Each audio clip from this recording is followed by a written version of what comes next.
I wanted to become an architect when I grew up. And I've always had a passion for building something and something that's going to stand for a long time.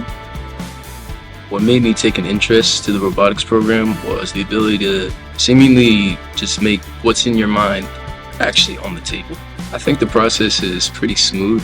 The way that I saw things running around here, you could teach this to somebody very easily.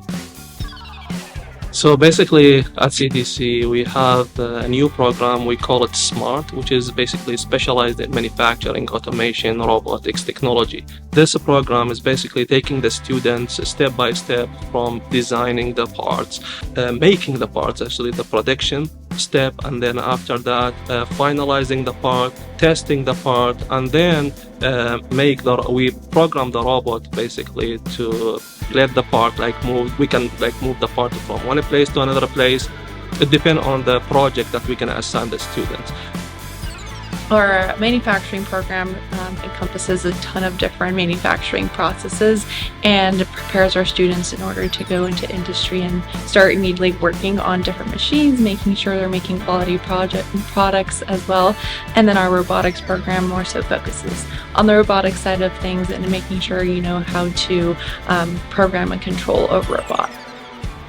I think I've learned a lot more because I'm a very hands-on kind of person, so I need visuals, guides. The majority of what they can provide has just been very helpful.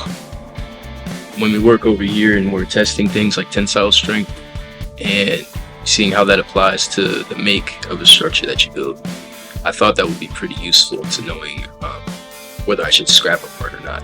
You're not just going in there and making a bunch of things until it sticks. You're making sure. Essentially, I like that idea. I'm really hoping, aside from manufacturing, that it'll help me go into actually helping with the engine parts, because there's more to gain than you lose. Whatever perspective you may have before you enter the room, it could be changed. I just say be open-minded. We're trying to prepare them for the after they graduate. So after they graduate from CTC, they can apply for jobs different places. That's basically what we're trying to do. We use up-to-date technology to keep them the same level as what the companies are using in real life, and that's basically it. Drafting is actually really fun. I think my favorite part about drafting right now is the isometric drawings. It's very intuitive to gain the experience that they're providing. It's definitely going to help in future careers that I decide to do. So the experience that I'm getting here at CTC is very beneficial to the career that I want to look into in the future.